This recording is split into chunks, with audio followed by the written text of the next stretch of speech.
Представьте, вы один, перед вами огромный раненый медведь в железном капкане, и если он освободится, убежать вы не сможете. Именно в такой ситуации оказался мальчик в инвалидной коляске, и у него было всего несколько секунд, чтобы решить, рискнуть ли собственной жизнью. Медведь словно умолял освободить его из капкана, но мальчик с инвалидностью сделал больше, чем просто помог. Самуэль проводил большую часть времени дома, он не мог ходить и передвигался в инвалидной коляске. Несмотря на это, ему нравилось выезжать во двор и смотреть в сторону леса неподалеку. Любопытство часто подталкивало его продвигаться все дальше по земляной тропинке. Однажды днем он услышал странный звук — глухой удар и протяжный стон.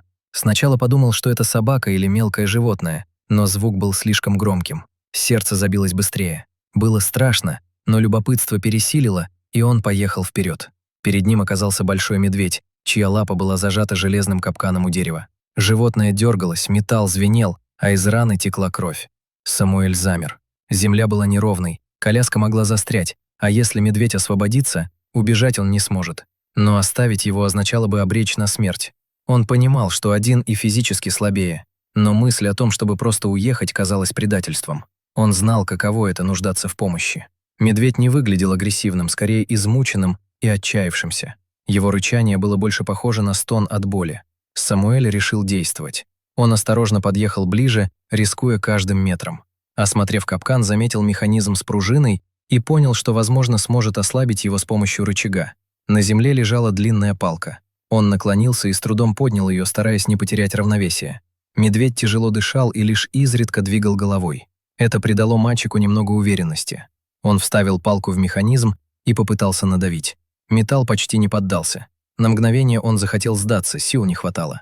Но вид окровавленной лапы заставил его попробовать снова. Собравшись, он надавил всем весом тела. Пружина скрипнула и немного разжалась. Медведь дернулся, палка соскользнула, и Самуэль испуганно откатился назад. Сердце колотилось, руки дрожали, но он не остановился. Он снова подставил палку и стиснул зубы, вкладывая последние силы.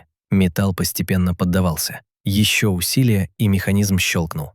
Капкан раскрылся, и лапа медведя освободилась. Наступила напряженная тишина. Медведь был свободен и находился всего в нескольких метрах. Самуэль замер, не зная, что будет дальше.